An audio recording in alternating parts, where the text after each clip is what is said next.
What's up? What's up? What's up, y'all? How you doing?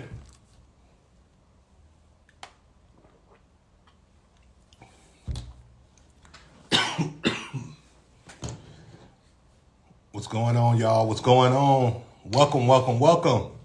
How y'all doing today? I wanted to answer you guys' questions. Y'all had a hell of a lot of questions for me that I wasn't able to get to on the live the other day. So awesome. You guys can hear me. All right. So let me know to get started, guys. Let me know where you guys are coming from. Let me know where you're from. I always love to see what part of the country or the world that you guys are located. So super pumped. As we go along here, feel free to drop your questions and I'm going to get to them and I'm going to answer them for you because this is what we do. This is what we do. So first thing I wanted to talk about, it's not even a youth football topic. It's more of a college football topic. Do you think the college football committee got it right with the teams that are in? Meaning, you guys know I'm an Alabama fan. And, you know, down here in Bama country, you got a lot of upset Alabama fans that feel like Alabama got snubbed, okay? Believe it or not, I'm one of those people that don't believe Bama got snubbed. I mean, number one, it's not the Bama standard to be 9-3. At any given time. But to lose to Vandy and Oklahoma, especially Oklahoma, I think that really doomed them to get into the college football playoff. What do you guys think? Let me know what you guys think. We got Oregon. Oh, no. Jay Miller said Oregon got screwed. Oh, man. How did Oregon get screwed, my guy? See, Coach Rick said if it was done with the BCS structure, Bama gets in. You may be right. Let's see. We got Orlando, Florida in the house. We got, let me see, Jurupa Valley. I hope I said that right. California in the house. We got Germany in the house. What's up, Germany? Let me see. We got Broward County in the house. All right. We got Richmond Hill, Georgia in the house. We got Central Ohio in the house. We got Michigan in the house. New York in the house. That's what's up. Welcome. Yeah, so, you know, for me, when I was watching the SMU Clemson game, right? And in the first half of that game, Clemson was blowing out SMU. And I said, okay, this is going to be Bama's chance to get into this playoff. If Clemson blow out SMU, that's going to be enough, I believe, for Bama to get in. Then, in the second half, SMU started to storm back, and then they actually tied the game. And I said, oh, man, we're in trouble unless SMU beats Clemson. And that's what I was hoping for. Then SMU, you know, they tied the game up. Then they kicked the ball off. And they really screwed up with that kickoff. That kicker should have kicked that ball out of in the back of the end zone. And so, you know, the good kickoff return set Clemson up for the go-ahead field goal. And, you know, one thing I can say about winners find a way to win. And, you know, all I could do was, you know, say, hey, you know, Bama's at the mercy of the committee. With the way this game went, I think SMU have proved that they can compete against decent teams, even though they haven't beat a top 25 team. You know, they haven't beat the top 25 team, but I think they proved that they can be competitive against one of those blue blood teams. What do you guys think?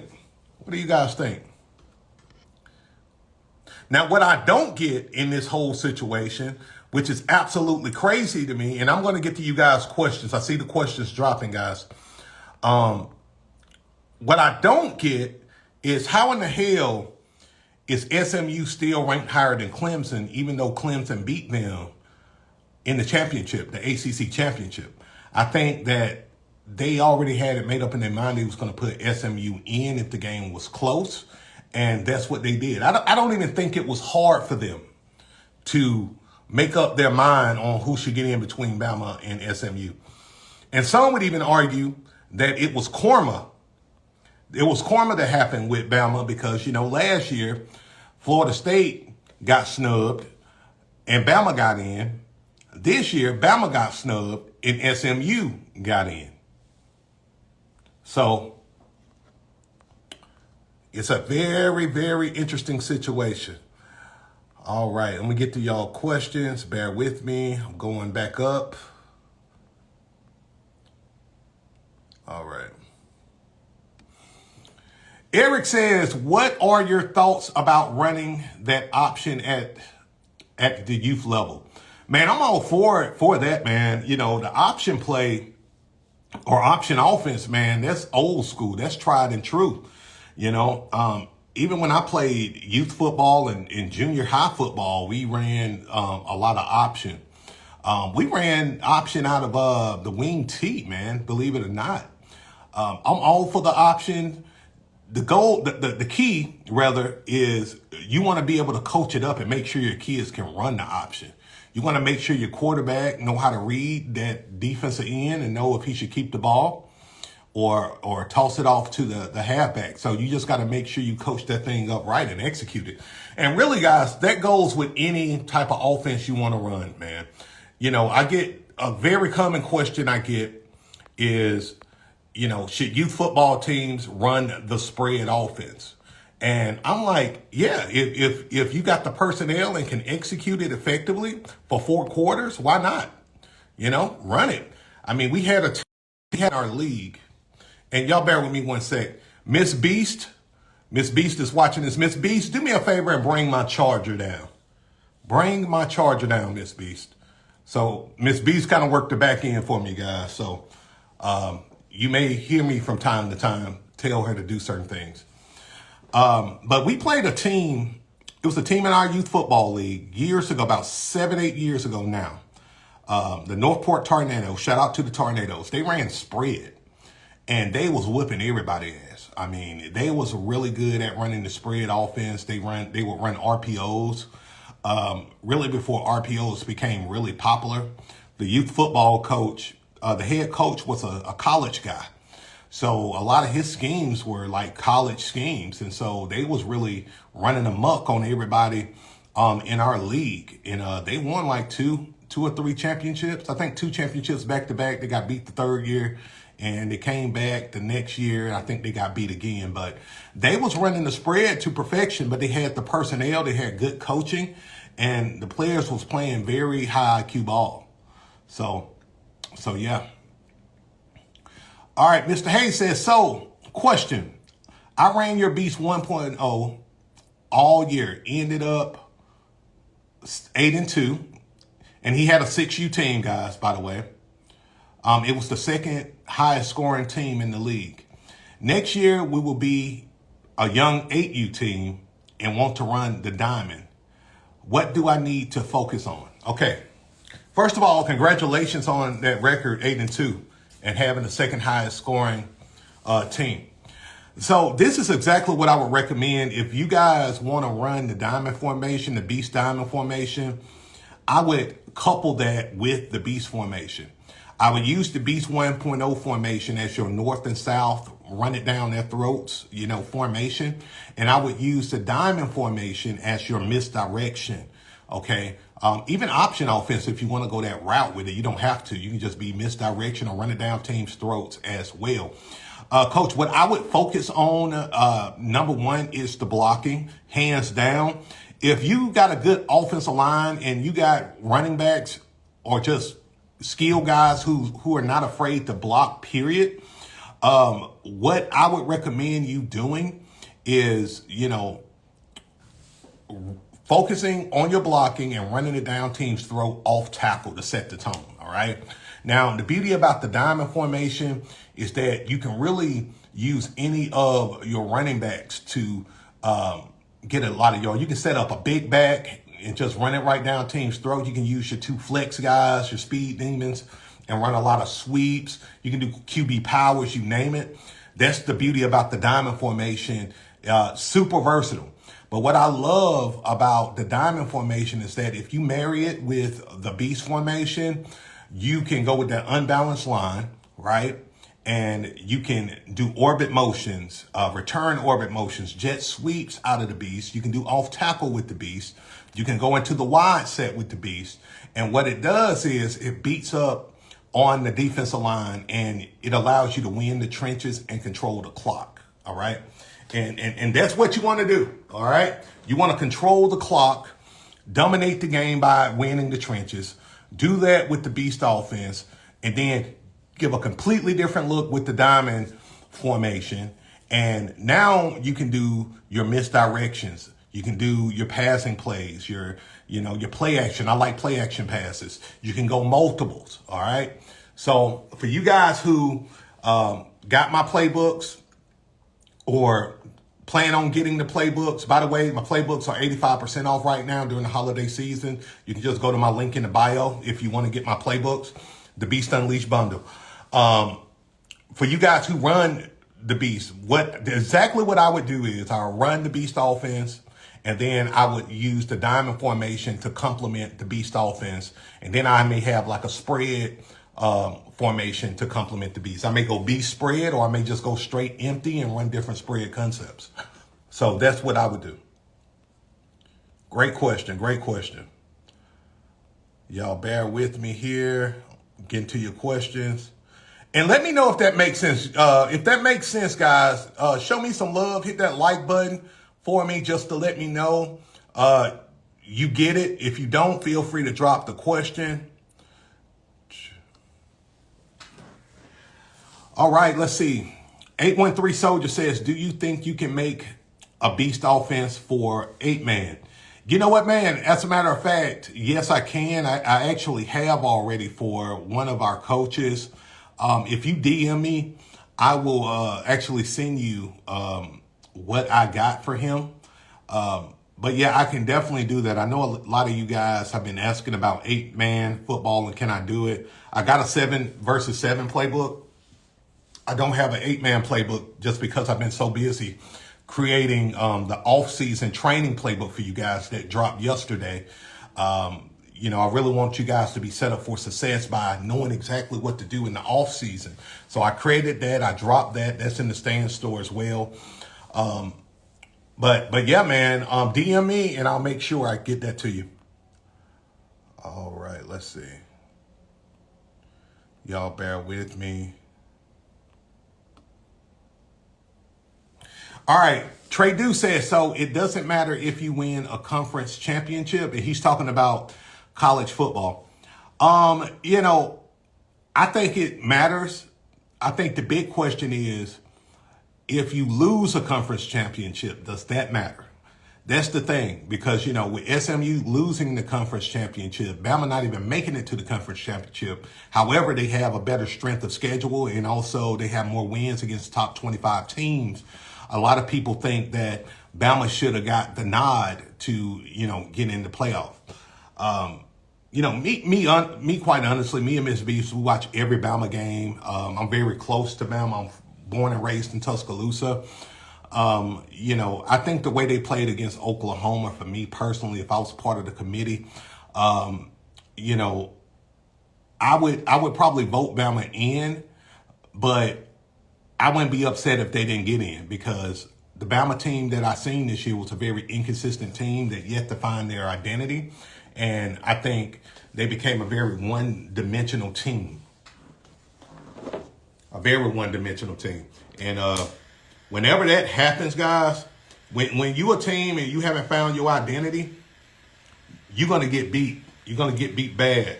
Because by the end of the season, most teams found their identity, at least the teams that got a chance, right, to make it or win the national championship. Like you take Georgia, for example, guys. Georgia is not as good as they have been in previous years, but that team is resilient as hell. That team is resilient as hell. Fun fact about Georgia, they didn't play in 9 overtimes in 2 games. I'm going to say that again. They played in 9 overtimes in 2 games. That is crazy, right? That is just absolutely bonkers. And when you've been battle tested like that,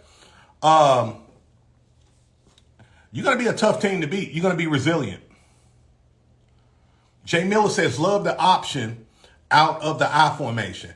Yeah, man. I love the option altogether. Like I said, like in junior high, man, when I played, our team we had an option play, and man, we did some nasty stuff with the option. I was tight end, so, my job was to seal the edge on the option play, and then down block, go to second level. Man, I love the option. And it's an advantage in youth football because a lot of defenses don't really know how to play the option. You got to be a very disciplined defense, to play the option.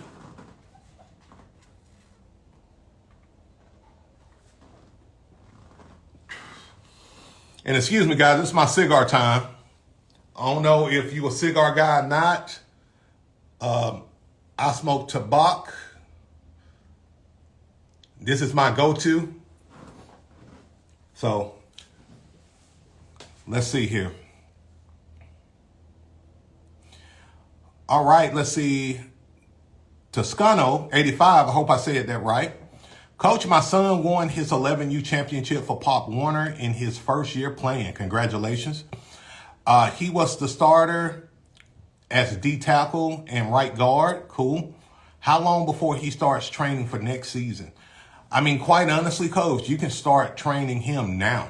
My rule of thumb is once the season over with, your kid is open to do whatever they want to do to train, And that's one thing I've been trying to tell, a lot of coaches is that youth football is a 24/7, 365-day, sport now. It's not a seasonal sport anymore. It's a year-round sport. So, with your kid being a D tackle and a guard, he's what I call a rhino, a big guy, right? You can start doing some training at the house with them if you like. You can put them in, if wrestling is in your area, put them in a wrestling or another sport to stay active, track. Even soccer, man. Like I put two of my daughters into soccer. And I did not know how hardcore soccer was until I seen my daughters in there. Putting him into soccer, if you want him to stay really conditioned, is great, man. Soccer is awesome, bro. Like, a lot of people crap on soccer not being an aggressive sport, man. Them kids was at it. You hear me? And it made them tough and it conditioned them. So I would start now for sure, Coach. Definitely start now. And if you want some ideas in terms of what drills to do with your son, I just dropped my off-season training playbook. It has a plethora of drills, tons of drills you can choose from. And I even put links where you click on the link and it'll take you directly to the drill so you can know what to do. And you can just get that in my bio. All right. Let me see. Let me get to y'all questions. And I hope I'm helping you guys. I hope I'm helping you. Just hit that like button. Let me know I'm helping you the right way, guys.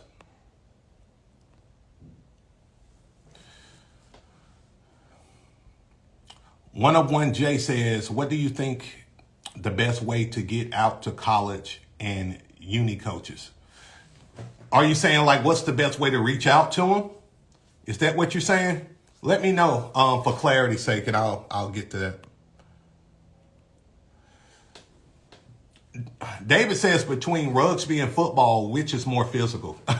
Great question. I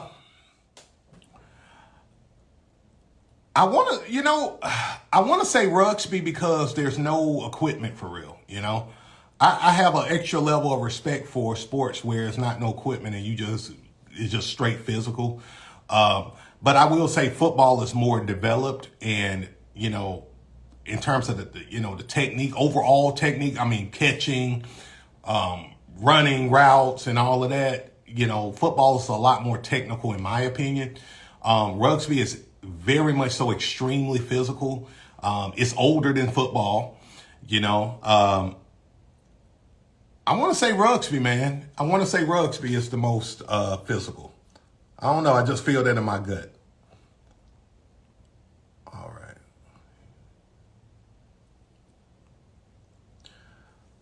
Okay, yeah. One-on-one Jace, he want to know how to get coaches, especially college coaches' attention. Well, I think two things are very important here, okay, Jay? Number one, you want to make sure you have game film and as much game film as possible. It's many ways to put yourself out there. there's actually a website. It's a Hurdle, guys. Y'all correct me. I think it's Hurdle, where student athletes can put their game film out there. That's going to help you, just have your game film documented, right? But number two, you can't go wrong with talking to your high school coach or your football coach, man, and picking his brain on, because you don't know who he's connected to in terms of the college level. Many times the head coach is the gatekeeper for you to go to the next level, and they will help you explore your options. Now, I would try to connect with other coaches, similar to this situation, how you're asking me. I want you to connect to other high school coaches too, who can help you and give you advice and things of that nature, because there are a lot of good high school coaches out there who will help you. There are some high school coaches out there who won't help you, and those are the ones that it's unfortunate, and I believe they shouldn't even be coaching if they're not willing to help their student athlete go to the next level. But you have to make sure you got that game film out there, man. And don't just aim for being D1. There's a lot of D2, D3 opportunities, JUCO opportunities out there for you as well, man. So don't just aim for D1. Just try to get in, get a scholarship or get in at a school somewhere, man. Because it's hard enough to just play college ball. Only 7% get to play college ball. So hope that helps, brother. All right, Basin Shop says, how can I get my son over that anxiety of hitting other kids? He constantly slows up and is afraid of contact. So, okay. Let me smoke to that one real quick. So, usually a kid, let's break this down. Usually a kid is anxious to tackle. Keyword anxious here. It's because he's afraid of what may happen. He's afraid that he's going to get hurt, or he's going to be afraid of, he's thinking worst case scenario, okay? The way that we do it in our program is we do a lot of one-on-one drills to where it forces contact, but not necessarily tackling on the front end, right? It gets him very comfortable with making contact and realizing that, oh, okay, this don't hurt. It's not as bad as I thought it was. And then also, once he do one-on-ones, he's able to also feel, to build confidence up over time in doing this. Now, another thing that we do, and this is one of my personal favorite things to do, is we scrimmage a lot. We do full scrimmages. We may do 7-on-7, 6-on-6, play one half of the field, right? And again, we're doing this because we want to get the kids as comfortable and familiar with real game time situations as possible. And we'll do these scrimmages, and me and the coaches, we're like referees, and we let the kids ball out and have fun and get used to it that way. Usually these kids get anxiety and keep anxiety when they're just going through drills, like Oklahoma drills and stuff like that. And that creates a hell of a lot of anxiety. It's a meme that's out there that says that Oklahoma drill make more basketball players than any other drill, right? So, the Oklahoma drill, even though I know it's banned in a lot of states now, please believe that, there are so many other drills, practical drills, that'll get your kid confident, right? And again, one-on-ones is what we do. We do a lot of one-on-ones. We do it every practice at the beginning of practice, right? And then we definitely have our tackling drills and things of that nature. And we really focus on that for technique and angles and all of that. But for confidence and then like really eliminating that anxiety, we do a lot of scrimmaging to take away a lot of the fear and the anxiety that they may have. So that's what we do, man. And it works like a charm. It works like a charm. And every kid, develops at their own pace. But when you create a culture where contact is like kind of the norm, it begins to, in time, take away a lot of that anxiety for most kids. All right, KL got a great question. Before I get to that question, guys, I want y'all to give me 1 second. Let me get my phone charger so I can charge the phone up, and I'll be right back. All right, give me 1 second. Okay, Black Haven says, how can I get my son as big as possible in a healthy way? Well, number one, my question is, how old is your son? Because depending on how old your son is, that's going to dictate my answer. If the kid is, my thing is, if the kid is 11 or 12, let's say 12 and up, I'm starting to put him on weights. Like not heavy weights, but, let's say if your son is 12 and he's, let's just say 125 pounds, right? 1,225, he's a skilled guy. I may put him on some 10-pound weights, like dumbbells, right? And I'm having him run with them. I'm having him use his own body weight with big tackling pads, doing different things like that. I love core conditioning with kids. I love them using their own body as well when it comes down to that. Also, you got to understand puberty may or may not have started for this kid. So, some kids stay small for a while until they hit puberty. So you don't want to, kind of abuse that process. But, for me, and the thing that I always say to parents who ask me this question is, proteins. You can't go wrong with, having a kid eat a lot of meats, a lot of chicken, a lot of things that really kind of produce muscle growth. Carbs are great for energy. Proteins are great for, body mass and strength and things of that nature. So that's what I say, But like I said, don't be too hard on the kid if, he's just a small frame kid, because he may not have hit puberty yet. If he 8, 9 years old, just let him eat. Don't overwork the kid.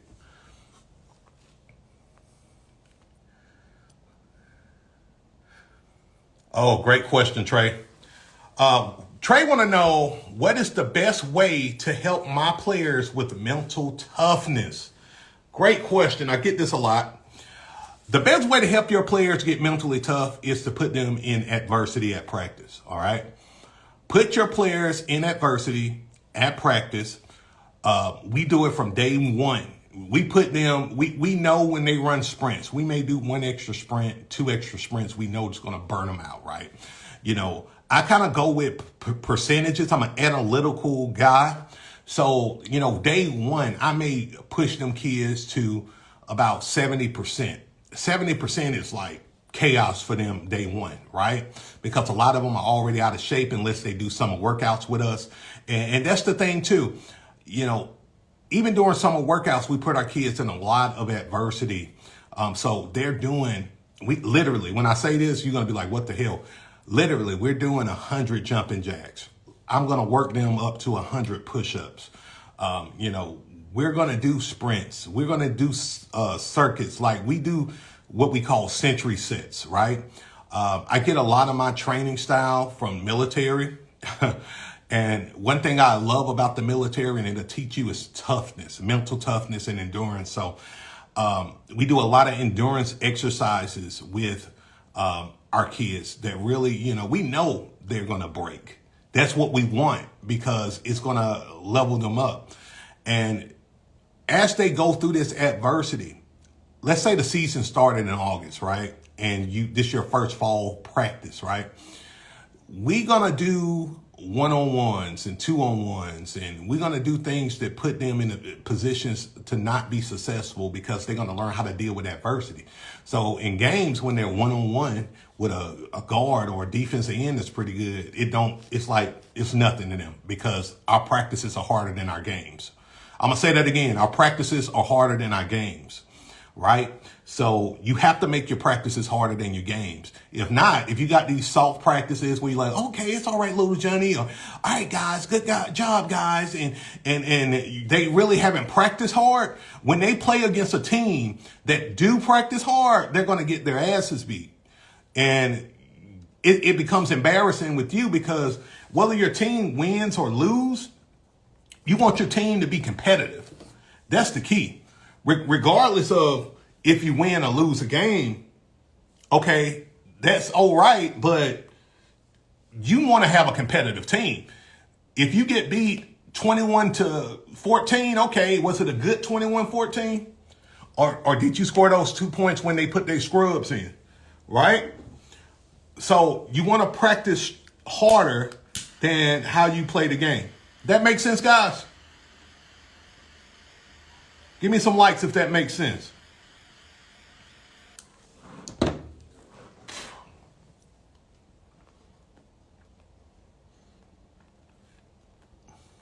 All right, guys, I'm getting to your questions here. And while I'm scrolling down, for you guys who don't know, I now got 16 playbooks in my store, okay? All 16 of those playbooks are 85% off. So you can get all 16 basically for the price of 1, 2. So if you've been like holding off and waiting to get any of the playbooks, I wanted to let you guys know that because I know a lot of you guys don't know that the playbooks are 85% off. All right, K3 says, I want to get a coaching gig. Got any tips? Absolutely, man. So the question number one is, what level do you want to coach on? Okay. If you want to coach on the youth level, it's relatively easy. You know, you can coach rec football, going to your local rec, signing up, doing the background check. Then you can start recruiting your team and putting your team together and get your kids registered. Same thing with travel leagues. You know, some travel leagues you got to get voted in depending on the structure. Like if it's a board of directors. Like if it's a board of directors, you may have to get voted in, but youth football level is pretty easy, man. You volunteer your time and they want you. They need coaches. The JV high school level may be a little more complicated depending on your state. Here in Alabama, you need your teaching certification. If you want to be a head coach, you know, and you know, if you want to just volunteer, you can just volunteer. You just got to pass the state certification, background check, and all of that. And you'll be able to volunteer as a coach for a high school or a JV team. Okay. And it's crazy because at the college level, there's a lot of ways you can do it. I've seen guys become graduate assistants and, you know, for a university, and that's how they start their coaching career. I know some guys who just have relationships and they're able to get on. You know, what I've seen is the minimum you need to coach at the college level is a bachelor's degree. You don't necessarily need a bachelor's degree in teaching cert, which is bananas to me. It's kind of easier to become a college coach than it is a high school coach. And in most cases, most states. So it just depends on who you know, and, you know, kind of what program what type of coach you're trying to be. That's also important, especially at the high school and college level, because you're not going to become a head coach, right? With no coaching experience and trying to be like a high school or college coach in most cases, unless it's a small high school. So you may have to start as a position coach. So you want to choose what your specialty is. You know, do you want to be an O-line guy, wide receivers coach, linebackers coach, you name it. And then that's how you kind of get your start. So that's the best way. And get to talking to other coaches. Go to coaching clinics. Reach out to coaches on Facebook that you may be connected to. I got a community called the Beast Corps full of coaches. You may be able to say, hey, guys, I'm looking to get a coaching job. You know, anybody's hiring. These schools need coaches and people to volunteer because teachers are leaving schools left and right, and they need people to volunteer or just be present, right? So that would be my advice on that.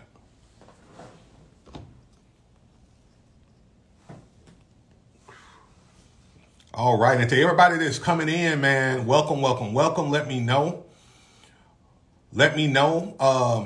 where you're from, guys. Let me know where you're from. All right, next question. Let me see. Q says, how do you see flag football impacting the sport of football in the coming years? Great question, man. I think flag football is going to continue to grow. It's not going anywhere. It's going to create a lot of opportunities for the girls also to play football. They're already playing, right? But I think it's a great platform for development, especially for the skill guys. And look, I'm going to tell you this. As long as these people see money and revenue opportunities, they're going to promote the sport. And I think they're beginning to see, revenue potential in flag. I don't think it's going anywhere. I think it's going to continue to grow. Of course, I don't think it's going to grow faster than traditional football or, anything like that. But I do think it's going to grow tremendously. And like I said, it creates another opportunity for the skill guys to develop big time. And I wouldn't be surprised if they try to find a way for it to be beneficial for the big guys as well.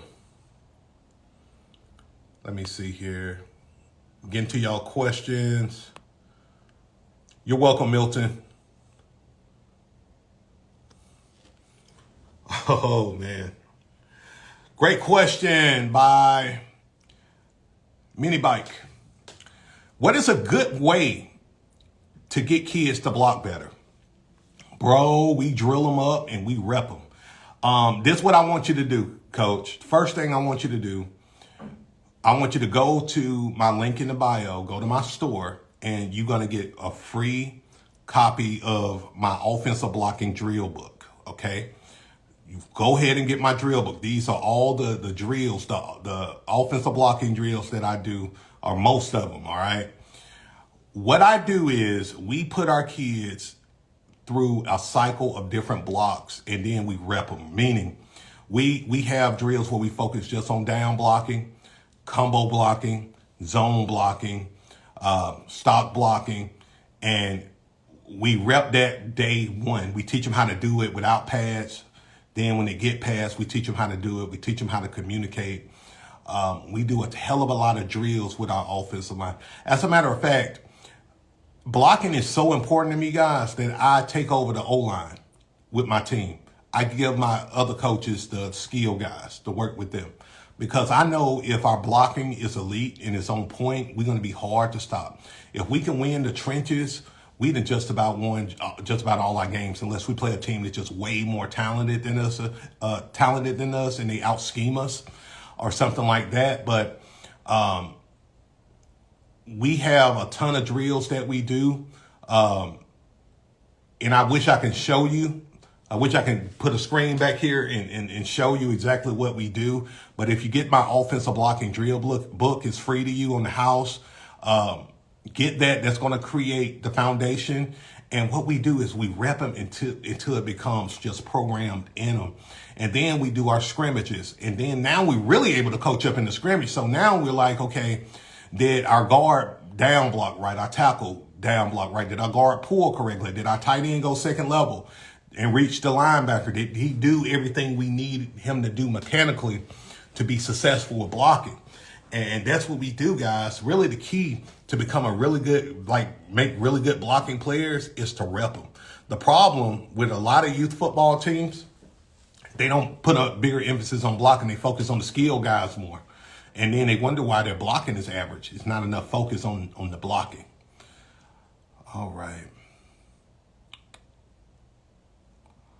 All right, Taylor says, I ran a spread offense last year, went 4-6. Went 4-6, including, let me see. I think he's saying his son is 12 years old. Well, he said, I can't decide if I should continue to run spread or switch to a run heavy offense. Okay. Great question. Great question. I'm going to tell you what I do. Okay, guys, I'm going to always tell you exactly what I do. I've been in your shoes before. So number one, coach, you got to figure out the identity of your team, right? Because even though I'm all for teams, youth football teams running spread offenses, a lot of youth football teams can't run the spread offense effectively enough to win a lot of games. Not yet, right? So what we do, and there was a year where, man, we ran spread, we ran quads, we ran trips, we ran empty, we did a lot of spread stuff. And we realized we needed a staple formation to run to really establish the running game. So our staple is the beast offense, right? That's our run heavy offense. But we have 16, 17 different variations of the beast. So we'll run the beast in his base set, but then we'll go to the wide set. If we want to hit the edge, we'll go to the 300 set if we want to hit it in the middle. We got a spread formation. We got the RPO offense, right? So you want to start off with the offense that's going to establish you, right? And establish the running game. The beast offense is the easiest formation to install.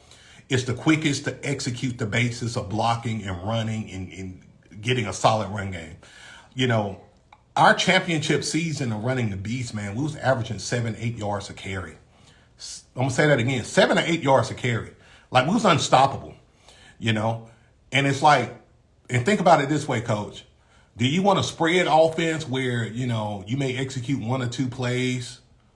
Or do you want a heavy running offense where you're averaging, let's just say, 4 or 5 yards per carry? And you get a first down pretty much every 2 plays. It's a no-brainer, right? So, you know, on the youth football level, guys, I will always tell you to establish a strong running game with a strong running formation, beast, single wing offense, Maryland I formation, wing T, the diamond formation, the T formation. Those kind of formations are going to establish you. Then you go spread to really throw the defense off and help to create a lot of vertical plays or put your best players in space. All right. That's going to be, you know, really the best thing to do. That's exactly what I would do. That's what I do. And we are very successful in it. So that's how you do it. The team that wins the trenches, Coach, usually going to win the game. The team that wins the mental game is going to usually win the game. So if you focus on those 2 things, winning the trenches and winning the mental game, then you'll be okay. Great question. Great question. All right, let's see here.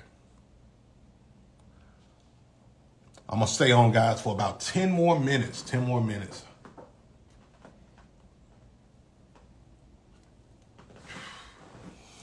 All right, let's see. Chromodome says, Coach, how do you deal with parents in Pop Warner? We had a lot of issues dealing with them this past season. So, okay, so here in Bama, we don't have a Pop Warner, but we have, of course, different youth football leagues, and I'm going to show you exactly how I deal with them. So, number one, the way you deal with difficult parents is, number one, you have to establish what you are willing to tolerate and not tolerate day one, okay? That's going to start with your first parent meeting. You need to let them know what are the consequences if a kid don't make it to practice. Is not showing up to practice. What's the consequences because parents going to come up with all kind of bullshit, especially in 2024, as to why they don't, why little Johnny missed practice. Oh, little Johnny was sick, but she didn't tell you in advance. Little Johnny went to a birthday party. They don't tell you nothing, right? Oh, we had a preset vacation, but you didn't tell us that previously, right? So one thing I do, and one of my policies is I tell my parents, I got open communication. If your kid's not able to make it to practice, let us know in advance so we can make adjustments, okay? If little Johnny don't have a ride to practice, let us know because we got a carpooling system in my program. We're able to pick them up. But what we don't tolerate is if little Johnny don't make it to practice and we don't hear nothing, our rules is this. If a kid don't make it to practice, and we do this because we only practice 3 days a week, all right? If he don't make it to practice, he's going to be suspended a quarter, all right? If he missed 2, he's going to be suspended a half. If he don't come to practice at all that week, he's not going to play, And depending on the situation, if he get 2 violations in a week, he may not play that entire game. And, I know some leagues have these rules where a kid has to get in 8 plays, 12 plays, or whatever the situation may be. Okay, that's fine, but you better believe that he's going to get in 12 plays garbage time, or I'm going to sprinkle him in. In our league, the player got to be in, I believe, 2 series, so 8 plays. But I got a rule where I like to have my kids in at least 10 plays, 8 to 10 plays anyway. But if the kid don't show up, I don't care if he's my best player. They already know. They're not going to get the playing time that they want. because we're trying to build character over here, right? You're going to have parents that's going to test and try you. You don't want to be a yes man. If you always saying yes, yes, yes, guess what? They're going to try to take over your goddamn program. Tell me how I know, right? You want to have preset rules. You rather them see you as somebody who's a man of integrity that don't play no games and you don't cross, opposed to being a man that's always uber nice and stuff like that, because that's when they're going to try to get over on you or test you. And the same thing goes for your coaching staff too. If you're too nice, they're going to start crossing boundaries, and now it creates problems. Trees, appreciate you. Thank you. All right, guys, if you got any more questions, feel free to drop them. I'll be on here about 5 to 7 more minutes. And y'all, excuse me, everybody in the house is sick. Miss Beast is sick. One of my daughters is sick, and I am sick. So bear with me. I know it's not productive to smoke a cigar and drink water and your throat hurts, but oh well, it is what it is. This is my chill time, so to speak. I'm a cigar guy. All right, we got Memphis, Tennessee in the house. We got New York in the house. We got Houston, Texas in the house. We got Massachusetts, Lynn, Massachusetts in the house. Go Lynn Rams. We got Georgetown, Texas in the house. Zopa, Unbalanced Beast. Yes, sir. That's what I run, Unbalanced Beast. Let's see here.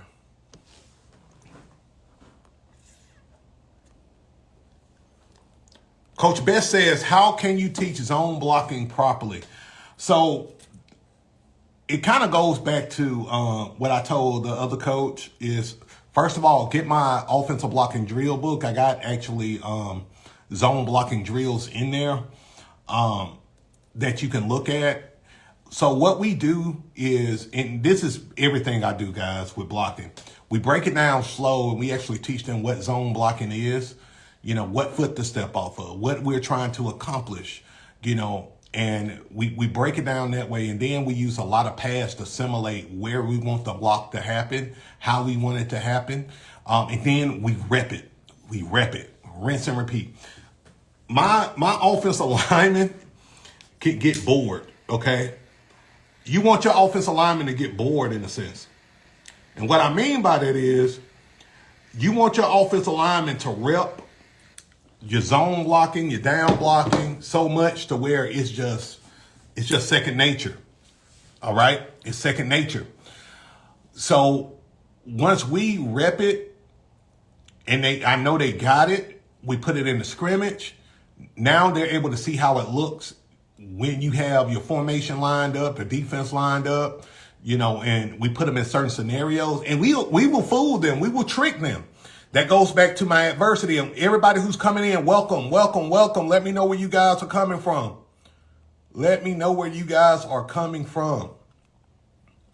So once you're able to do the scrimmaging, you're able to really see how they're processing it.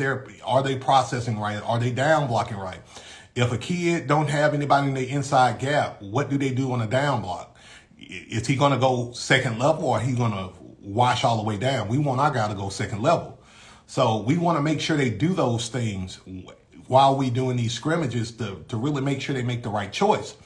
And where the mastery come into place, and this is where it gets beautiful, once they know what they're doing, now they communicate with each other, and they're able to say, hey, I'm down blocking 55. And guess what? 55 don't have nothing. He can't do nothing about it, because our guys are so technical and so smart when it comes down to executing blocking. I take pride in making sure my blockers are the best blockers, man, in our league, and can go against anybody. A few years back, I had my senior team scrimmage a junior high team, and we gave that junior high team hell. You know why? Because we could block. We gave them hell because we can block. When you can block, man, it just makes it so much easier for your skill guys to do what they do. You can run an average skill guy, and he look like, the best player in the league if you got great blocking. All right, let's see here. Big Tay says, what are some of your best drills for explosiveness off the line? One of my best drills for explosiveness off the line, believe it or not, is we do what we call 2-on-1s, right? And we'll have, let me start with our defensive guys, because that's what I thought about first. We'll put a defensive lineman against 2 offensive linemen, and his job is to explode through a certain gap, right? And we like to put him in adversity where he gets double teamed, okay? Double teamed a lot. But he gets to the point where he understands, if I'm going to win this, I got to be more explosive than these 2 guys. I got to take it to these 2 guys. And those 2 offensive linemen realize, if I'm going to shut him down, I got to be explosive, right? So we create these drills where literally the most aggressive, the most physical, the most gritty player wins. So we do a lot of adversity drills like that, 2-on-1. We do 3-on-1s. We do 3-on-2s. We do all those kind of drills to really help our guys be explosive. And speaking of explosive, my cigar will not light, so let me get this right real quick. We got Cleveland in the house. We got Canada in the house. By the way, guys, I love doing these lives with you. Like, absolutely love it. This is fun because usually my day-to-day, guys, I'm spending time with Miss Beast, and I'm working, creating content for you guys. I'm working on my emails. I'm creating videos, but I'm a very private guy, right? I'm not extremely social. So this is a part of my social life, talking to you guys. So this is fun. This is fun for me. So appreciate you guys giving me your time and chiming in. And it's really a pleasure answering your question. Uno says, got any advice on international players getting noticed? Okay, so this is my advice, and I'm not going to say I'm a pro on that, on the international level. But my advice is the same advice I'll give to you with the domestic guys, all right? You got to talk to your coaches, because your coaches got connections that you may not have. You want to market yourself. See yourself as a brand, okay? As a student athlete, you are a brand. And you want to show highlights. Now, if you haven't made any highlights, you need to get to it. Because all the kids, the good kids who want to get seen, they know how to put themselves out there. So you got to create as many highlights as possible, and you need to get your coach involved so he can send your film to different colleges, universities, and places you want to play at. So that's the way you do it. And you want to make sure that, you're actually good, assuming you're good enough for a recruiter or something to reach out to you. And one thing too, let me say this, and I keep missing this point, but I got to say it. If you're a student athlete and you're trying to play college ball, you need to make sure your grades and your behavior are on point, okay? If you a problem in high school and you trying to go to college, man, that's the number one way to run recruiters away from you. You have to make sure you are a student first, okay? Make sure you're in your grades. Them grades are right. Your behavior is right. You're not getting into fights or doing something you shouldn't be doing, right? I tell players all the time, guys, I don't care how talented you are. If you're causing fights, getting into drugs and just getting caught up, and, it's going to be hard for me to endorse you because I see you as a problem. I know recruiters going to see you as a problem. Now you messing my reputation up because I'm sending bad players or problem players. You know what I'm saying? It don't mean you shouldn't be a dog, but you shouldn't put yourself in a position to where you're seen as a problem because people putting millions of dollars on you, like these schools are trying to get good players so they can make money. That's just what it is. You may just want to play, but they're like, is this dude going to be a liability to our program? And we're going to have to let him go later on in the season anyway. You know what I'm saying? So, Slick Man, what's up, my guy? What's up, my guy? He says, let me see. How you feel about no huddle beast offense, and what's some good ideas on how to run it at the 10U level? Any advice you can give? Yeah, man. That's a great question. So we do no huddle from time to time, and I love it. Super effective. When we go no huddle, what I call is hurricane. We call it hurricane, right? When we call hurricane, we got on our wristbands 3 plays, 3 to 4, usually 3 plays that are scripted already. So we call hurricane. The kids already know. We may go tank right, 16 power. Then we may go wedge, and then we may go tank left 15 power, right? But we'll call something on the sideline that signifies we're gonna go hurricane, or hurry up offense. So we say hurricane, and our guys already know they're lit. And we rehearse this at practice. We do 2-minute drill.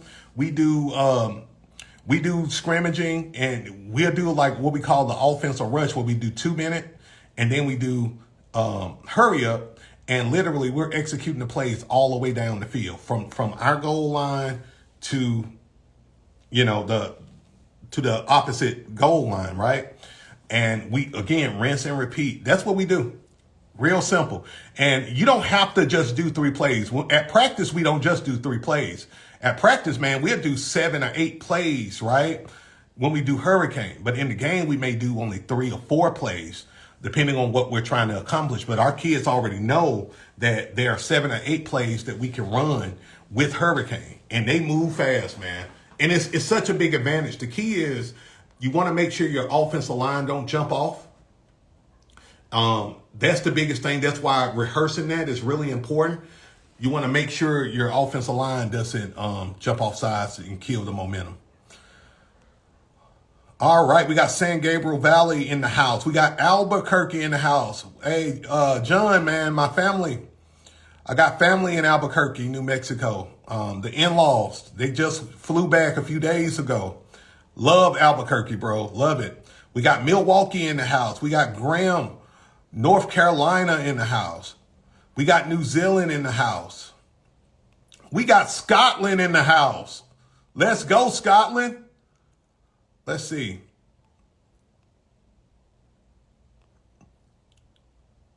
All right, Mr. Price, great question, sir. He want to know, what's your take on kids specializing versus multi-sport athletes? Great question. I had this question yesterday, and my answer to that is, when a kid is young playing youth sports, I recommend the kid playing multiple sports. It's going to keep them active. It's going to keep them in shape. It's going to really help them determine what they're good at. Okay. I always use my daughters, for example, right? I got 3 daughters, and they all play multiple sports. I'm going to talk about my middle baby. Liz, she is a hell of a softball player, really good softball player, right? She wanted to play volleyball this year. So I put her in volleyball. And honestly, in my head, I'm like, man, this is different. She never talked about volleyball, but she's tall. She's tall like me, right?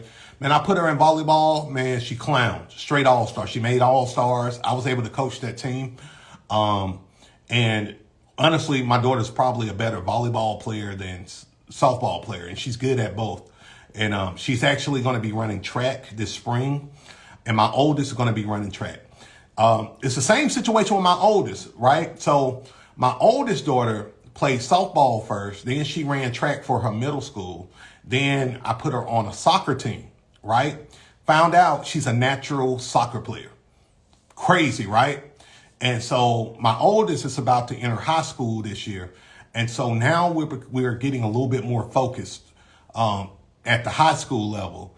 And I told her, what you want to do, what do you want to pursue? Because we want to get you really good so you can get a scholarship. She want to play college, ball. So she want to go with soccer. So my oldest going to do soccer right now. My middle girl, Liz, she want to pursue volleyball and go deep with volleyball. But I told her, keep your options open. You're still young. She's only 11, about to turn 12. And then my youngest, she's 8, and she already has played softball and soccer. And softball is her thing right now, but she still got some years to really explore and develop. So I'm all for it. I just think once the kid go up to high school and become get on JV, now it's time to really focus in on what you want to do. What you want to do. Great question, man. Great question. To everybody who's coming in, man, welcome to you guys. Let me know where you guys are coming from. Love you guys. Appreciate you guys. You guys are awesome. I want to know where you're coming from. Also, for you guys who didn't know, I just dropped the off-season playbook that has a ton of drills you guys can use in the off-season, let you know exactly what you can do in the off-season. Just go to my stand store for that. Also, my Beast Unleashed playbook is, and that playbook got all 16 of my playbooks, right? Plus a bonus. And it's 85% off right now. You can really reward yourself for the holiday season by getting that. And I got it priced low because I want everybody to win, okay? I want you guys to win. So if you've been thinking about man, I want to run the bees, but I want to run your single back offense. I want to run your spread. Just get them all. Just get them all for 85% off, and you don't have to worry about it. So that's the beauty of that.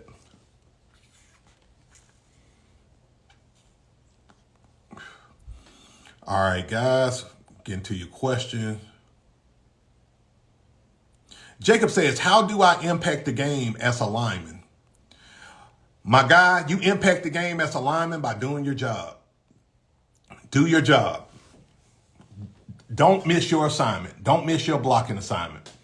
And I'm telling you that as a tight end that was in a system where I was more of a blocking tight end, I would block against anybody as a tight end because I took pride in that crap. And our coach, shout out to Coach Perry, he really put an emphasis on us being really good blockers. When I had to down block, I down block. When I had to lead block or go second level, I did it. And so that's how you can put your mark on the game.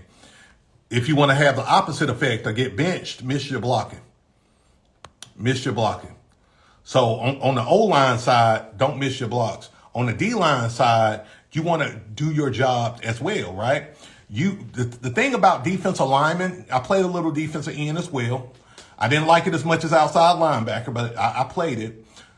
If you're a DN, you want to control that edge, right? You don't want to lose contain with the edge. So you want to do your job and play aggressive there. Defensive tackles, shoot your gaps, occupy the gaps. Even if you can't get to the quarterback, you don't want to lose gap discipline to where you run right by the ball carrier. You see that a lot. And gap discipline not taught a lot at the youth football level, but it should be, right? You have to know how to hit your gap, know how to occupy that gap to where you don't give away a play, right? Especially against these dual threat quarterbacks, because they'll get you. If you run it, you too aggressive, they're going to run right by you. You keep gap discipline. Now you're controlling the trenches, right? And you're creating problems.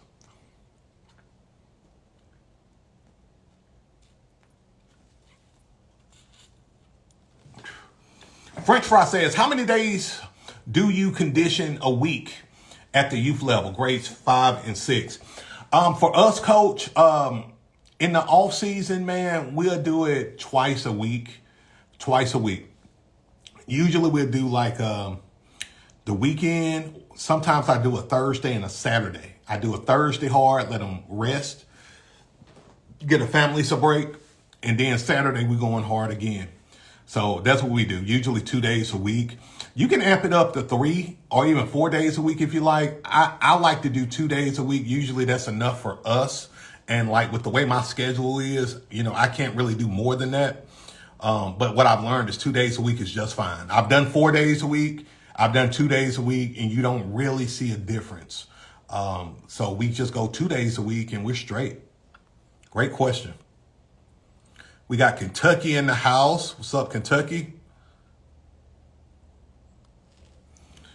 All right, let's see. We got another great question by Clearwater Botanicals.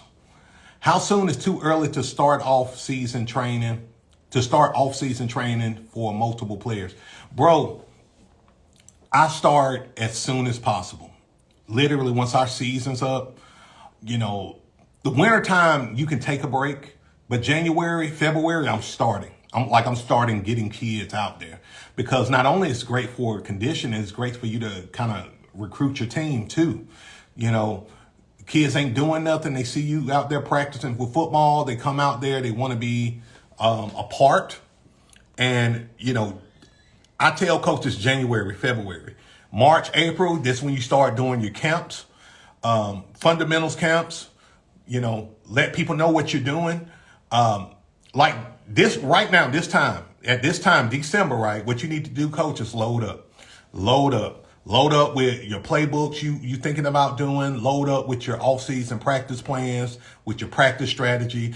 You know, assess yourself. What did I do wrong? What can I do better? What do I want to do better? Do I want to bring back the same coaching staff? What do I want to do? This is the time to get all of that planned, okay? Then January, February roll around. It's time to engage these kids again and these parents, all right? Because if you don't, guess what? You're going to get a coach like me who everybody know in the community, and I've already been letting people know on social media what I do and what I'm about and all of that, and their kids coming to me because I've already, you know, start reaching the community and getting kids, right? The last thing you want to do is start trying to get kids in May, June, because all the really good kids, they're going to already be gone.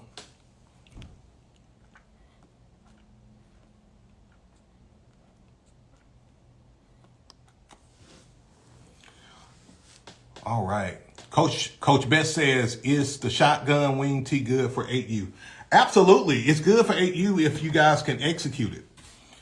You guys can execute it. You know, I would never shun a formation, because if a formation is out there, it works.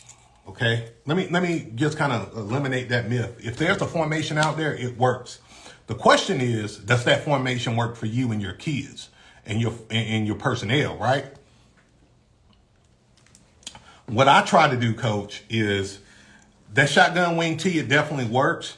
But what I try to do, coach, is have formations that I know are easy to teach, easy to install, and it's not going to confuse kids when y'all out there on the football field. That they can master really fast and execute at a high level really fast. So single wing offenses like the Beast and things of that nature are great. Single back offense, very simple, great. Like shotgun wing tee is great. As long as you got the personnel to execute it, you're straight. Great question. Man, a lot of you guys coming in. Welcome, man. Welcome. Don't forget to let me know where you guys are coming from.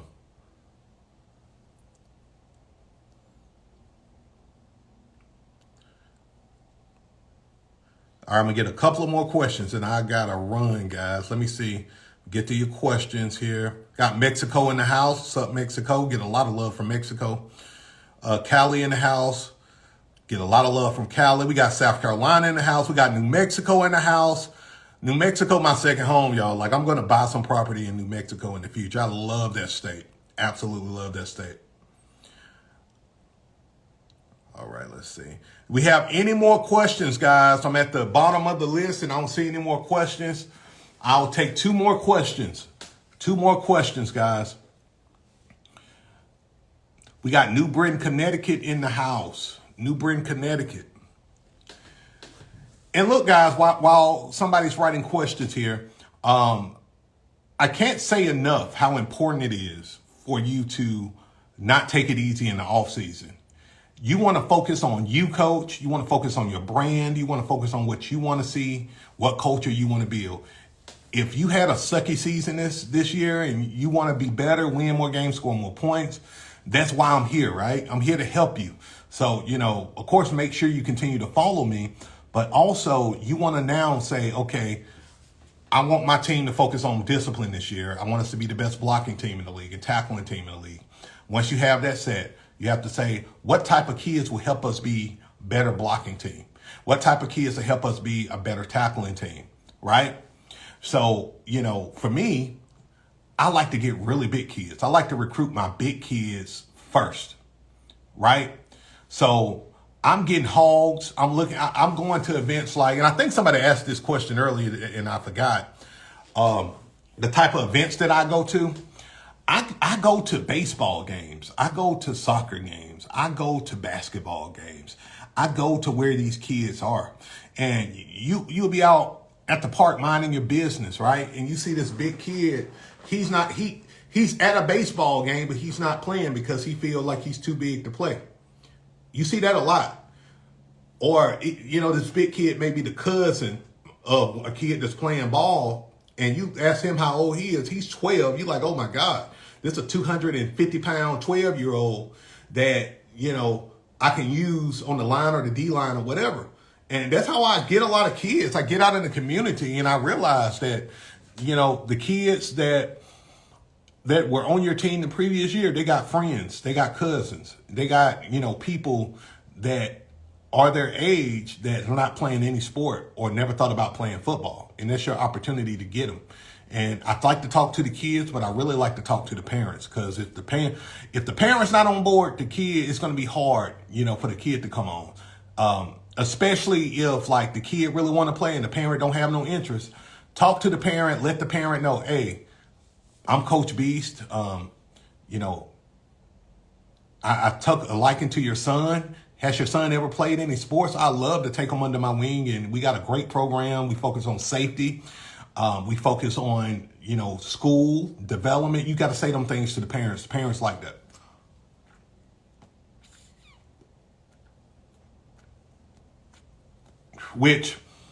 What makes my program so unique, guys, is that we got programs for both the parents and the kids. So we got career development.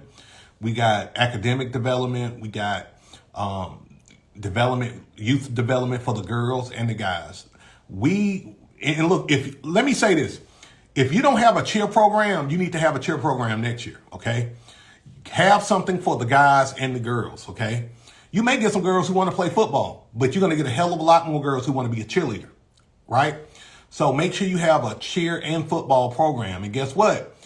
Those girls have cousins too, have brothers too, and that's a great way to get more kids in your program as well. Have something for both the boys and the girls.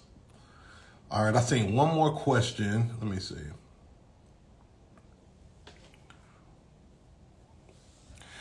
Slickman says, how do you write plays on the wristbands for the no huddle? Or can you DM a snippet of how you did it with Audible? Man, let me see here. I had a wristband over here. I don't see it.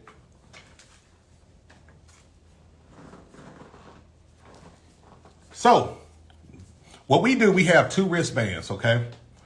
We have one wristband with our core plays, and then we have another wristband, as you can see, where I actually write the audibles down, right? So, on this wristband, we got 10 plays. We got 10 plays on this one. On the other one, it's going to be probably 8 to 10 plays as well, okay? This is an old wristband too, but so we got that. So let me see. This wristband, we also have an opening where you can put another play card, right? So we write our plays. We have the plays on the top right here, right, Coach? Then we have another card where they just open up. We call Hurricane. They know the plays underneath. And then we have our gadget plays. We have our explosive plays, or, our play action plays at the bottom as well. So that's how we do it. That's how we do it. Great question, because I had the wristband right next to me, buddy. That's awesome. And I hope that makes sense. Let me know if that makes sense. I know some of you guys want to know what I use to do my plays and all of that, like even with the playbooks. I only use PowerPoint, Microsoft PowerPoint, to do everything, man. I keep it simple. I tried other apps. It's one that's like an Army. Y'all know what I'm talking about. It's like an Army app or whatever. I tried that, but I love Microsoft PowerPoint because I got a lot of freedom to do what I want. And it's just easy for me. It's easy for me to make the playbook and then make it a PDF and then make it available to you guys too. It's like just easy, man. So I use Microsoft PowerPoint. But use what you use. Awesome, Slick, man. Awesome.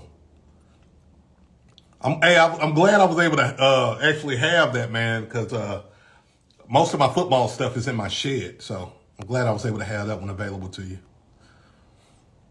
All right. I think that's it. Any more questions, guys? Any more questions? And everybody chiming in, welcome, welcome, welcome.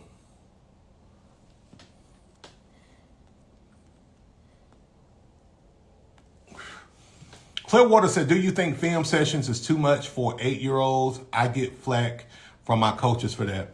No, man. I'm pro film because in our league, we couldn't even film. Like I get coaches try to give me flack and say, well, where your game film at? Where your game film? Well, shit, for the first 10 to 12 years of me coaching youth football, I couldn't record the games. We couldn't record. It was against the rules of the league. And then, my last few years of coaching, we was able to start recording game film and stuff like that. And then I post what I have with game film for you guys. But I can't post game film I don't have if our league didn't allow us to do game film. Unfortunately, our league was more old school, with that. So, they felt like it would give you an unfair advantage against other teams. And then a lot of coaches would come to other teams' practices and record other teams' practices. So our league eliminated filming, period. And if you got caught with a camera or something like that and get reported, your team can get banned from the league. So we couldn't do game film. I know a lot of leagues are A-okay with it. Our league is okay with it now, but they wasn't back in 2007 up to 2018, 19. So, sorry with that. But to answer your question, Coach, I'm pro game film. I mean, my kids know after we win or lose a game, I'm gonna have game film for them and show them what they did wrong. And it's very beneficial, extremely beneficial, because you're able to see stuff that you missed during the game. You know what I'm saying?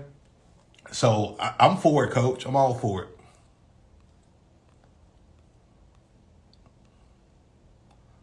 All right. All right, I'll take one more question and I'm out, guys. One more question and I'm out. I'm really enjoying this. And welcome to everybody who's chiming in. Let me know where you are. Like I said before, guys, for you guys who don't know, I got my Beast Unleashed playbook 85% off. And I'm telling you guys, you want to get it now, 85% off, because it won't be 85% off closer to the season. I can tell you that right now. So if you want 16 playbooks with over 650 plus plays for like $100, that's a steal. Then you get my offensive blocking drill book. You get my new Offseason training playbook as well. So it's a no-brainer. Just get everything. Get all my stuff. Get all my stuff before the spring come around. And then, you're like, man, Coach, can I get a discount, Coach? And I'm going to say, wait, where were you in December? Where were you, around the holidays? Because I got everything virtually free. Just about free.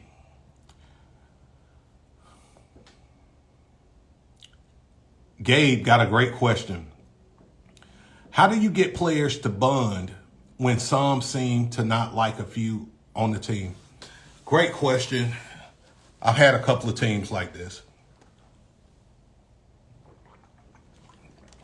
So there are two situations that I run into when it comes down to kids bonding, right? Usually you got 2 or 3 alphas on the team that's not getting along. They're trying to fight for leadership. Or you got, a kid that's known as a bully at school that's on the team. And he may be your best player as well. And you got the support guys that's trying to bond or scared to bond with the bully, or the bully don't want to bond with them because they feel like they ain't cool enough, right? Well, one thing that I do is I have to show the bully who's the real alpha on the team, which is me and my coaching staff. And once you get that kid bought into you, that helps organically. But another thing we do a lot of team activities. We do a gauntlet where all the bullies or alphas on the team mesh up with the skill guys, and everybody got to cheer each other on. A lot of the workouts and drills that we do are challenges, or team A against team B, things of that nature. Like we stay doing those kind of activities because it builds culture. Another thing, we do pieces, we do dance-offs, we do trunk or treats, we do all kind of crap like that because it builds culture. We do necktying events where we teach our young men how to tie neckties, right? We teach our young men how to shake hands, make eye contact. We do all of those things to build culture. And you got to realize that you dictate the culture, coach, because no matter what a kid background is, and this is unique for us because we're a regional team. So meaning when I start my team, I'm not just starting a team in a community, right? We start a regional team. So our team may be the East Side Warriors, representing the east side of Tuscaloosa County. So we have access to kids in that whole region. So you got kids from the country, you got kids from the suburbs, you got kids from urban areas, and we all mesh together. And at the beginning, it freaks kids out because the suburban kids kind of nervous of the urban kids looking sideways to the suburban kids. The country kids, they the laid back ones now. The country kids, I love them because they get along with everybody. They don't care. They come, they talk about what they do in the country. They talk about their guns, deer hunting. They talk about all kind of crap, right? They the cool kids. They get along with both sides, but usually the suburban and urban kids, they kind of have to mesh, so to speak, right? So, but we just do activities. We do things as a team. We spend time together. We grow together. We learn together. We cry together. We fight together. Whole 9 yards. You know what I mean? So yeah. RDI says, how do you get your player to be more aggressive? The number one way we do this, coach, is we do one-on-one drills. When you get a kid that was timid, I always tell this story of we had these two white kids, right? Little tiny white boys, right? Colton versus Zach. And Zach was timid, but very smart. The kid probably going to be a football coach in the next few years. And Colton was this little gritty kid, right? Shorter than a 6-year-old, 7-year-old girl, right? But I used to put them boys up against each other, and I put Colton up against Zach because Zach was more timid than Colton, but Colton was a fireball. But Zach had so much ego and pride, he didn't want to get dominated by little Colton. So those two used to go at it. The team used to get fired up. And by the end of the season, Zach became my starting middle linebacker and the leader of my team. And he knew everything was running. He knew how to shift players, how to read the offense. He knew how to do everything. And the only thing he was missing was intensity and aggression. But because we did one-on-one drills, it made that kid more aggressive. And with Colton became one of my best cornerbacks. We had him play the boundary on the corner, and they tried to run to his side because he was little. And Colton used to flip the crap out of anybody who ran that way. And he was one of our best tacklers. He was one of the smallest guys, but he knew how to hit. He knew how to tackle. The only thing he needed to learn was his IQ, his football IQ, know what was going on. Once he learned that, he was able to really shut down the left side of the field for us. And I could depend on that kid to play corner. Was he vulnerable with pass situations? No, because the way we play the 4-4 Reaper defense and the 4-2-5, we put pressure on the quarterback and we make him heave the ball up, and it create problems for the offense. So, I love to share that story of those two kids because they're both really good football players, but they both helped each other because one was really aggressive but didn't really know the game. The other one knew the game but wasn't really aggressive.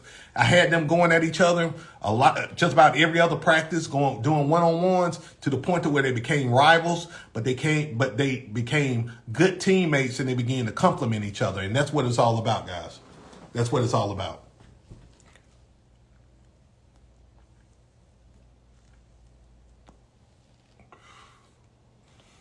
All right, so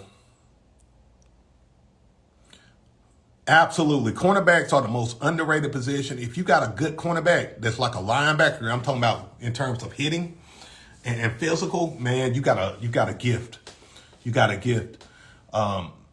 You know, a lot of coaches give me flack when I say this, but my cornerbacks on the youth level are an extension of our linebacking core. So, you know, they flex, they blitz, they go into coverage. My linebackers do the same thing. So my corner's not afraid to hit. Most people put a scrub at cornerback, and that's a big mistake. If I find out you put a scrub at cornerback, I'm putting my best receiver out there, and we're going to just gas you with RPOs all day. All right.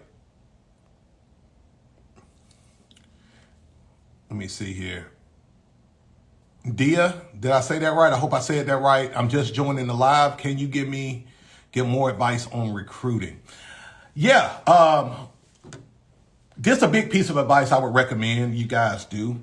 At the beginning of next semester, I want to say like mid to late February, I want you to go to a few local elementary schools, depending on the level that you are coaching on, have some flyers, talk to the principal. Okay, if you can email the principal first, set up a meeting with the principal, talk to the principal, let them know that you're trying to help the kids in your community. You're trying to start a youth sports program, say youth sports program or youth football and cheer program. Make sure it's for the boys and girls, right? Tell them you want to reach out to them, you want to reach out to them with these flyers, and you want to ask for permission if you can give the flyers to the school and they give it to the kids, okay? Huge advantage, okay? Do it in February. Don't wait to don't wait to April, because you wait to April, other coaches going to already do that crap, and now you leveraged out, okay? Start building relationships with these schools.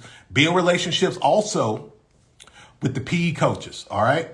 Build relationships with the PE coaches, because if you do that, man, I got a PE coach right now that'll message me and say, hey, coach, man, it's too much talent up here, man. I want to send them your way. How can I get them to you? They'll be your biggest recruiters. And as we know, kids are the biggest recruiters. If you got a kid on your team, tell your players to talk to their friends, talk to their family members that's in your age group to get them onto the team. That's also another great strategy. The best strategy that I've used in the last 5-6 years is just go on social media, Facebook, let people know that you are a youth football coach, and you show your brand, and this is why it's important to brand yourself, okay? You know, if your name is Dion, say, hey, I'm Coach D, right? People know me as Coach Beast, all right? That's my brand name. That's not my real name. My first name is Tim, right? But Coach Beast is a stronger and better brand than Coach Tim, right? So, you know, I'm letting people know I've started this youth football program. I got the logo. I may show previous pictures of our team and things and things of that nature. You know, what's up, JMC? What's up, JMC? Diamond. What's up, Diamond? My bad. How you doing, Diamond?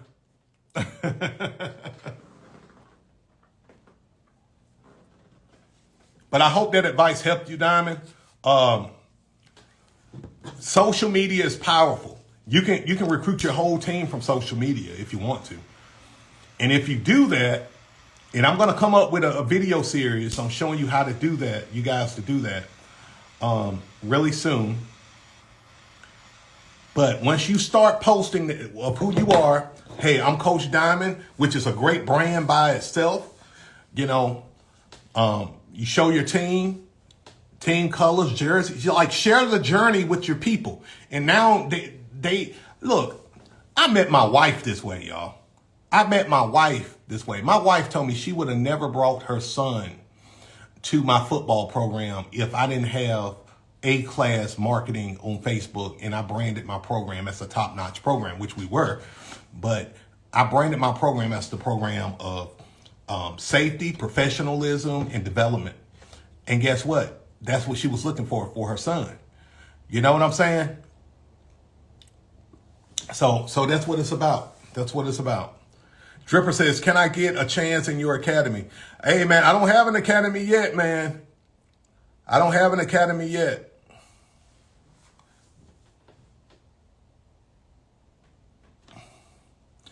Diamond says, I was thinking of making another page and calling myself Team Mom Dime. Hey, I like that. So you're a Team Mom. Okay, Team Mom Dime. I like that. I like that. I like that a lot. And you can do a lot with that. Team Mom Dime. Team Mom Diamond. You always have an emoji of a diamond. Like, you can do all kind of nasty stuff, Diamond, with your name. Like, I had to totally revamp myself and go straight Coach Beast, because we run the Beast offense, right? And kind of my alter ego is very aggressive. I still got my linebacker mentality in me at 37 years old. So, you know, Coach Beast is very befitting of kind of my personality and who I am. All right.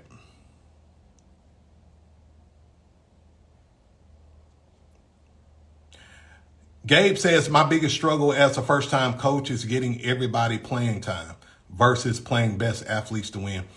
I'm going to keep this simple on that front, man, because I know it's a big problem with a lot of coaches. I got a rule. Every player is going to get in at least for a series, at least 4 plays, right? That's my personal rule. I try to get them in 8 plays, though. I think our league requires 8, which is no problem for me at all. You have to be intentional, coach, as to when you want to put them players in. You know, it's not bad to put them in at the beginning of the first quarter. You know, put them in at the beginning of the first quarter, beginning of the second quarter.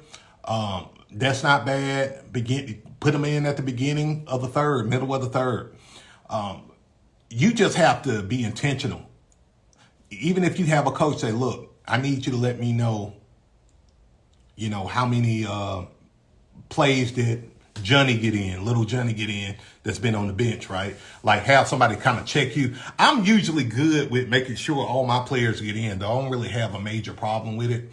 But you have to be intentional. If you have to write it down, have to get a coach to kind of hold you accountable and kind of, you know, let you know, hey, this kid only been in for 2 plays. Oh, okay.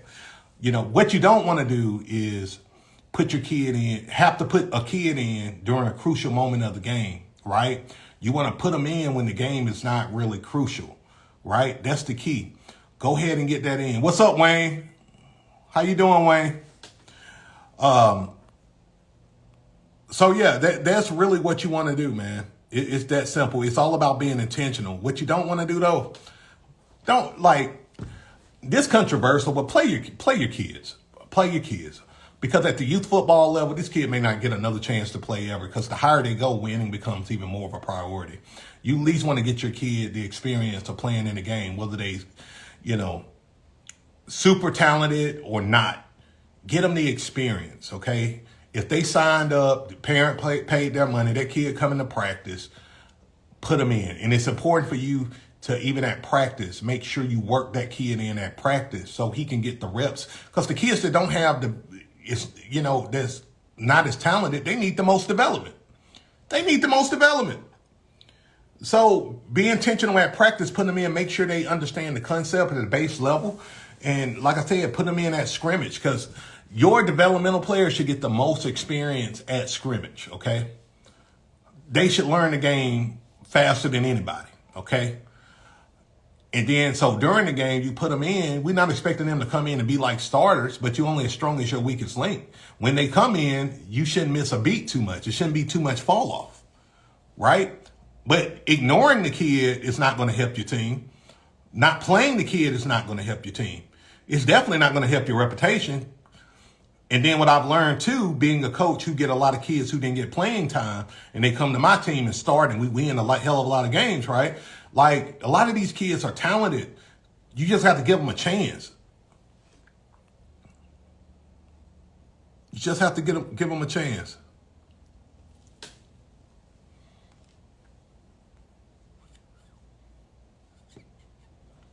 All right, I got one more question. I'm going to let you guys go. I'm having too much fun. I'm going to answer this last question. It's a good one.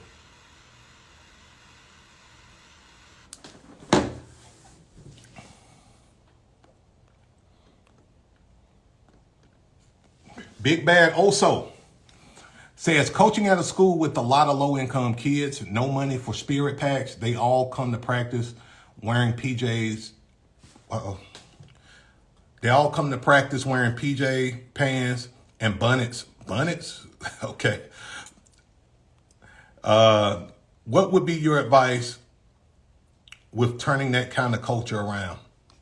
Well, first and foremost, you have to let these kids know that that's unacceptable. That's unacceptable, okay? You have to set the standard day one for that, all right? Because PJ pants is optional.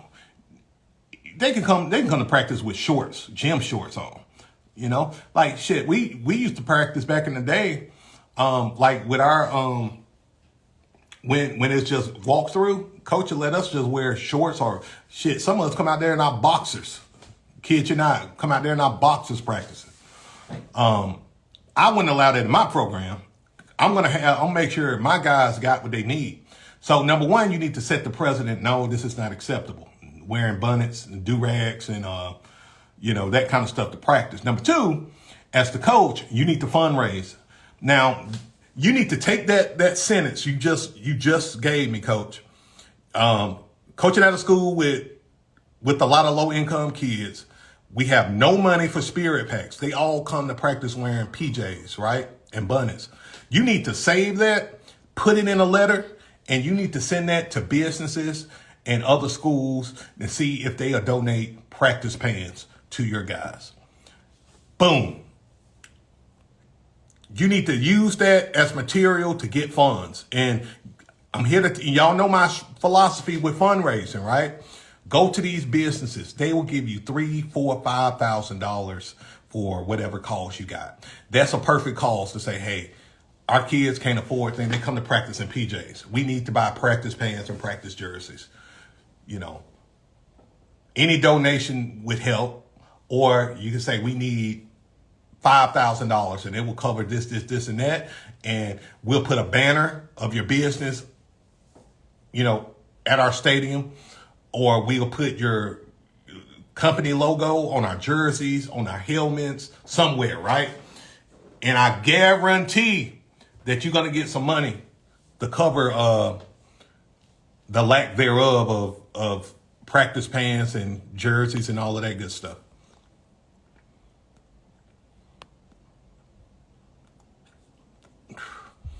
Little Falcon says, you a coach? Well, some people say I am.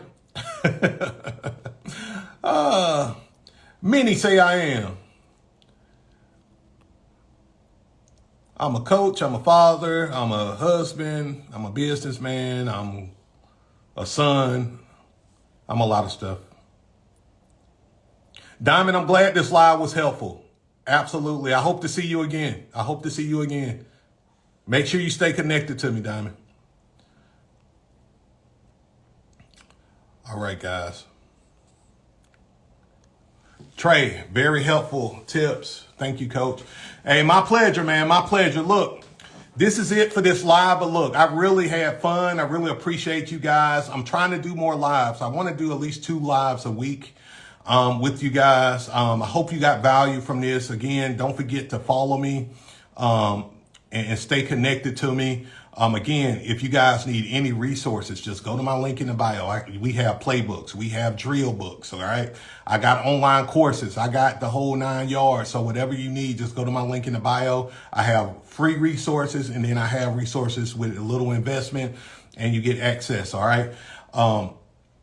If you have any questions after this live, feel free to DM me. I'm going to try to get to your questions as fast as I possibly can. And guys, until next time, I want you to win more games, score more points. All right. Beast out. Peace. God bless.